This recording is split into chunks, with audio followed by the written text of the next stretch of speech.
মানবতা বিরোধী অপরাধের আলাদা 3টি মামলায় সাবেক ও বর্তমান 25 সেনা কর্মকর্তা সহ 32 আসামিকে 22 অক্টোবর বুধবারের মধ্যে আন্তর্জাতিক অপরাধ ট্রাইব্যুনাল বা আইসিটিতে হাজির করতে হবে।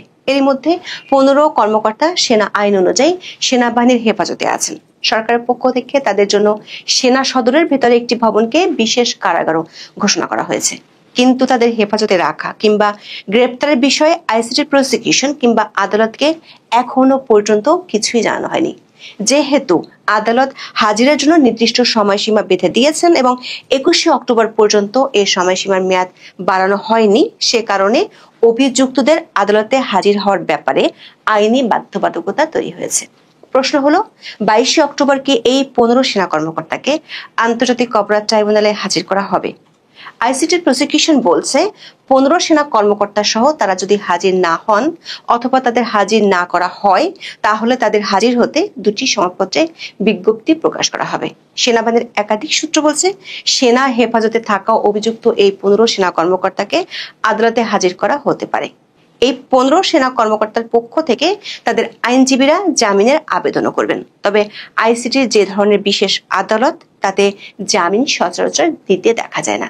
যদিও জামিনের বিষয়টি আইনগতভাবে ট্রাইব্যুনালের নিজস্ব কার্যপ্রণালী বিধি বা রুলস অফ প্রসিডিওর দ্বারা নিয়ন্ত্রিত হতে পারে, যা প্রণয়নের ক্ষমতা আইসিটি অ্যাক্টের 22 ধারায় ট্রাইব্যুনালকে দেওয়া হয়েছে।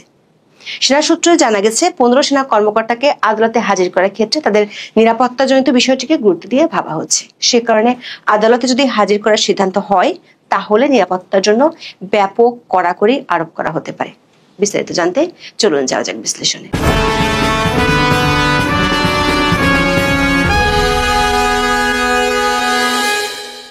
মামলা 3টির মধ্যে 2টি হচ্ছে বিগত আওয়ামী লীগ সরকারের শাসনামলে গুম নির্যাতনের মাধ্যমে সংঘটিত মানবতা বিরোধী অপরাধের ঘটনায়, অন্যটি জুলাই গণ আন্দোলনের সময় রাজধানীর রামপুরা ও বনশ্রী এলাকায় সংঘটিত মানবতা বিরোধী অপরাধের ঘটনায়।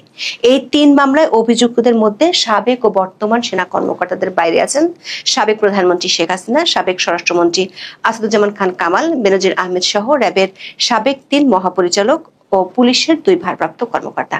আর অভিযুক্ত সাবেক ও বর্তমান সেনা কর্মকর্তাদের মধ্যে 15 জন সেনা হেফাজতে আছেন। 8 অক্টোবর এই 3টি মামলার অভিযোগপত্র আমলে নিয়ে অভিযুক্তদের গ্রেফতার করে 22 অক্টোবরের মধ্যে আদালতে হাজিরের নির্দেশ দেওয়া হয়। দেশের ইতিহাসে এত বেশি সংখ্যক সেনা কর্মকর্তাদের সিভিল বা বেসামরিক আদালতে বিচারের নজির আর নেই। তাই বিষয়টি নিয়ে সেদিন থেকে বেশ হইচই পড়ে যায়। সেনা সদরের পক্ষ থেকে 11 অক্টোবর ব্রিফিং এ জানানো হয়, আইসিটিতে গ্রেপ্তারি পরোয়ানা জারির খবর গণমাধ্যমে প্রকাশের পর বাংলাদেশ সেনাবাহিনী স্বপ্রণোদিত হয়ে দ্রুত পদক্ষেপ নেয়। সেনা সদর নিশ্চিত করে কর্মরত 15 সেনা কর্মকর্তা এবং অবসর প্রস্তুতিমূলক ছুটিতে থাকা একজন কর্মকর্তাকে সেনা হেফাজতে নেওয়া হয়েছে। যদিও তারা জানায় ট্রাইব্যুনাল যে পরোয়ানা জারি করেছে তারা আনুষ্ঠানিকভাবে সে ওয়ারেন্ট বা চার্জশিট হাতে পায়নি। 12 অক্টোবর স্বরাষ্ট্র মন্ত্রণালয়ের কারা 1 শাখা থেকে একটি প্রজ্ঞাপন জারি করে জানানো হয়, 1898 সালের বাংলাদেশ ফৌজদারি কার্যবিধির 541 1 ধারার ক্ষমতা বলে ঢাকা সেনানিবাসের বাসার রোড সংলগ্ন উত্তর দিকে অবস্থিত MES 54 নম্বর ভবনকে সাময়িকভাবে কারাগার হিসেবে ঘোষণা করা হয়েছে। এরপর অবশ্য রাষ্ট্রপক্ষের চিফ প্রসিকিউটরের মন্তব্যে আরো শোরগোল পড়ে যায়। চিফ প্রসিকিউটর তাজুল ইসলাম তাৎক্ষণিক প্রতিক্রিয়া জানিয়ে বলেন, আসামিদের গ্রেপ্তার দেখানো হলে ফৌজদারি আইনের মৌলিক নীতি অনুসারে তাদের 24 ঘন্টার মধ্যে আদালতে হাজির করতে হবে। আসামিদের সাবজেলে বা অন্য কোথাও রাখা হবে সেই সিদ্ধান্ত গ্রহণের ক্ষমতা কেবল ট্রাইব্যুনালের। তবে এ নিয়ে সেনা সদরের পক্ষ থেকে আর কোনো প্রতিক্রিয়া জানানো হয়নি। সেনা সূত্রগুলো বলছে, এরই মধ্যে বিষয়টি নিয়ে সেনাবাহিনীর সাথে সরকারের উচ্চ পর্যায়ের একাধিক বৈঠক হয়েছে। সবশেষ পরিস্থিতি হলো 22 অক্টোবর অভিযুক্তদের আদালতে হাজির হতে হবে অথবা তাদেরকে হাজির করতে হবে। 21 অক্টোবর মঙ্গলবার বিকেলে আন্তর্জাতিক অপরাধ ট্রাইব্যুনাল প্রাঙ্গণে এক ব্রিফিং এ প্রসিকিউটর মোনার হোসেন তামিম বলেছেন, এখন আইন অনুযায়ী 2টি কাজ হতে পারে। একটি হলো অভিযুক্তরা আইনের প্রতি শ্রদ্ধাশীল হয়ে ট্রাইব্যুনালে হাজির হতে পারেন অথবা আইন শৃঙ্খলা রক্ষাকারী বাহিনী তাদের গ্রেপ্তার করে ট্রাইব্যুনালে নিয়ে আসবেন। প্রসিকিউটর বলছেন, যদি অভিযুক্তরা বুধবার হাজির না হন অথবা তাদেরকে হাজির না করা হয় তবে আইন অনুযায়ী তাদের ট্রাইব্যুনালে উপস্থিত হতে একটি বাংলা ও একটি ইংরেজি জাতীয় পত্রিকায় বিজ্ঞপ্তি দেওয়া হবে। দর্শক, একে প্রচলিত ভাষায় বলে হুলিয়া জারি। হুলিয়া জারির সময় থেকে আসামিকে পলাতক বা ফিউজিটিভ বিবেচনা করা হয়। প্রসিকিউটর মোনার হোসেন তামিম সাংবাদিকদের বলেছেন, পত্রিকায় যে বিজ্ঞপ্তি দেওয়া হবে তাতে অভিযুক্তদের ট্রাইব্যুনালে হাজির হতে একটি তারিখ নির্ধারণ করে দেওয়া হবে। সেদিনও যদি তারা হাজির না হন তাহলে তাদের পলাতক ঘোষণা করে তাদের পক্ষে স্টেট ডিফেন্স কাউন্সিল অথবা রাষ্ট্র নিযুক্ত আইনজীবী নিয়োগ দেওয়া হবে। এই স্টেট ডিফেন্স কাউন্সিল তাদের পক্ষে মামলা পরিচালনা করবে, যেমনটা আইসিটিতে সাবেক প্রধানমন্ত্রী শেখ হাসিনা ও সাবেক স্বরাষ্ট্রমন্ত্রী আসাদুজ্জামান খান কামালের জন্য নিয়োগ করেছেন। আইনের ভাষায় একে বলা হয় ট্রায়াল অব অ্যাবসেন্সিয়া। তবে আইনজীবীরা মনে করছেন, অভিযুক্তরা যদি আদালতের নির্ধারিত দিনে হাজির না হন তাহলে সে বিষয়ে পরবর্তী পদক্ষেপ কি হবে সেটি সম্পূর্ণ আদালতের এখতিয়ার। এ নিয়ে প্রসিকিউশনের আগে থেকে মন্তব্য করা প্রসিকিউশনের ক্ষমতার অধিক চর্চা বা অপব্যবহার বলে তারা মনে করেন। সেনাবাহিনীর একাধিক সূত্র বলছে, হেফাজতে থাকা 15 সেনা কর্মকর্তাকে বুধবার আদালতে হাজির করার সম্ভাবনা বেশি। তবে সেখানে একটি কিন্তু আছে, সেটি হলো তাদেরকে হাজির করার আগে তাদের সর্বোচ্চ নিরাপত্তার ব্যবস্থা করার জন্য সরকার উচ্চ পর্যায়ে আলোচনা হয়েছে। গোয়েন্দাদের আশঙ্কা, একটি গ্রুপ অস্থিতিশীল পরিবেশ তৈরির জন্য মব সৃষ্টির চেষ্টা করতে পারে, সেজন্য বিশেষ কড়াকড়ির মধ্য দিয়ে তাদের হাজির করা হতে পারে। তবে তাদেরকে হাজির করা হবে কি হবে না সেটি এখনো 15 সেনা কর্মকর্তাকে জানানো হয়নি। অন্ততপক্ষে এই ভিডিও তৈরির সময় পর্যন্ত আমরা নিশ্চিত হয়েছি বিষয়টি 15 সেনা কর্মকর্তাকে সরাসরি জানানো হয়নি। দর্শক, এই 15 সেনা কর্মকর্তার পক্ষে লড়ার জন্য একটি শক্তিশালী আইনজীবী প্যানেলও ঠিক করা হয়েছে। আইনজীবী প্যানেলও 22 অক্টোবর আদালতে হাজির হওয়ার পরামর্শ দিয়েছে। বুধবার 15 সেনা কর্মকর্তার পক্ষে সে প্যানেলটি কোর্টে দাঁড়াবে।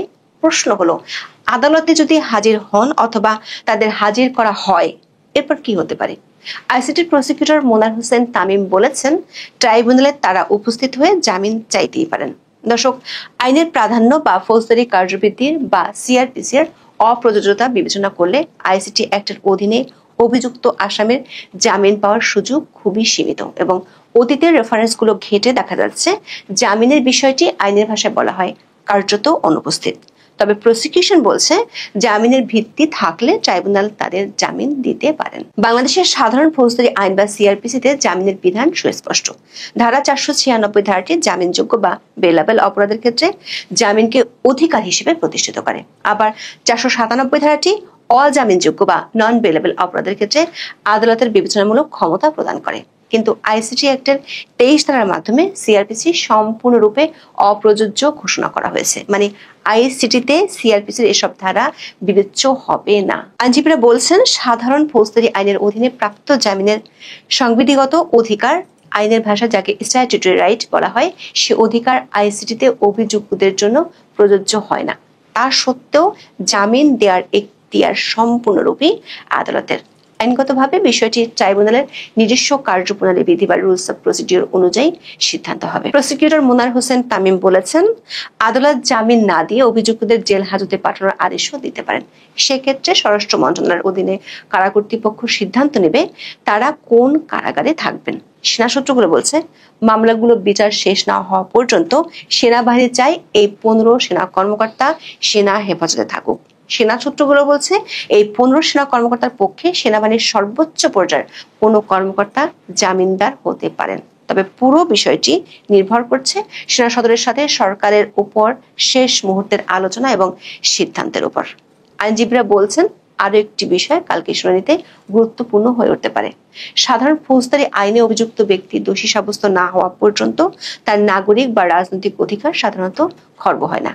কিন্তু বর্তমান সরকারের আমলে গত 6 অক্টোবর আইসিটি একটি চতুর্থবারের মতো সংশোধন করা হয়। সেই সংশোধনীতে 20 গ ধারায় একটি গুরুতর আইনি প্রভাব যুক্ত করা হয়েছে। সেটি হলো, আইসিটিতে কোনো ব্যক্তির বিরুদ্ধে আনুষ্ঠানিক অভিযোগ দাখিল হওয়ার সঙ্গে সঙ্গে তিনি সংসদ সদস্য, স্থানীয় সরকার সংস্থার সদস্য, প্রজাতন্ত্রের সেবায় নিযুক্ত হওয়া বা অন্য কোনো সরকারি পদে আর থাকার যোগ্য হবেন না। বিষয়টি নিয়ে 15 সেনা কর্মকর্তার পক্ষ থেকে উচ্চ আদালতে আপিল করার পরিকল্পনা আছে বলে জানা গেছে। দর্শক, প্রসিকিউশন মঙ্গলবার ব্রিফিং এ যে বক্তব্য দিয়েছে তাতে মনে হতে পারে সেনাবাহিনী এবং সরকারের সাথে প্রসিকিউশনের দূরত্ব আছে। প্রসিকিউটর মোনার হোসেন বলেছেন, আসামিদের গ্রেপ্তারি পরোয়ানা কার্যকর হওয়া সংক্রান্ত তথ্য প্রসিকিউশনের কাছে আসবে না, কারণ গ্রেপ্তারি পরোয়ানা জারি করেছেন ট্রাইব্যুনাল। কনসার্ন অথরিটি বা সংশ্লিষ্ট কর্তৃপক্ষের কাছে গ্রেপ্তারি পরোয়ানা পৌঁছে দিয়েছে ট্রাইব্যুনালের রেজিস্ট্রার অফিসের কাছে এ সংক্রান্ত তথ্য আসবে। এরপর ট্রাইব্যুনাল ঘোষণা করবেন তাদের কাছে আদৌ কোনো তথ্য এসেছে অথবা আসেনি। প্রসিকিউশন যদি ট্রাইব্যুনালের মাধ্যমে জানতে পারে নন এক্সিকিউশন রিপোর্ট এসেছে, তখন আইনের বিধান অনুযায়ী পরবর্তী ধাপ সম্পর্কে ট্রাইব্যুনালকে জানাবে প্রসিকিউশন। দর্শক, সারা দেশে তোলপাড় ফেলে দেওয়া এমন একটি ইস্যুতে প্রসিকিউশন এখনো জানে না গ্রেপ্তারি পরোয়ানা তামিল করা হয়েছে কিনা বা আসামি পক্ষের পরবর্তী মুভমেন্ট কি, সেটি আদালত সংশ্লিষ্ট লোকজনের পক্ষে বিশ্বাস করা সত্যি কঠিন। একজন সাংবাদিক জিজ্ঞেস করেছেন, সেনাবাহিনী জানিয়েছে তাদের হেফাজতে 15 সেনা কর্মকর্তা আছেন, ট্রাইব্যুনাল তো বুঝতেই পারছেন যে তারা হেফাজতে আছেন। এর জবাবে প্রসিকিউটর মোনার হোসেন বলেছেন, আইন এ ব্যাপারে শুধু আইনের ধারা ও বিধি অনুসরণ করবে। সামাজিক যোগাযোগ মাধ্যমে অথবা গণমাধ্যমের মাধ্যমে কি জানতে পেরেছেন এটা ধরবে না। একই ধরনের আরেকটি প্রশ্নের জবাবে মোনার হোসেন বলেছেন, সেটা আনঅফিসিয়ালি বা অনানুষ্ঠানিকভাবে বলা হয়েছে। গ্রেপ্তারি পরোয়ানা পাননি সেটাও তারা বলেছেন। এখন এ পর্যন্ত সবাই ভালো থাকুন, সুস্থ থাকুন, নিরাপদ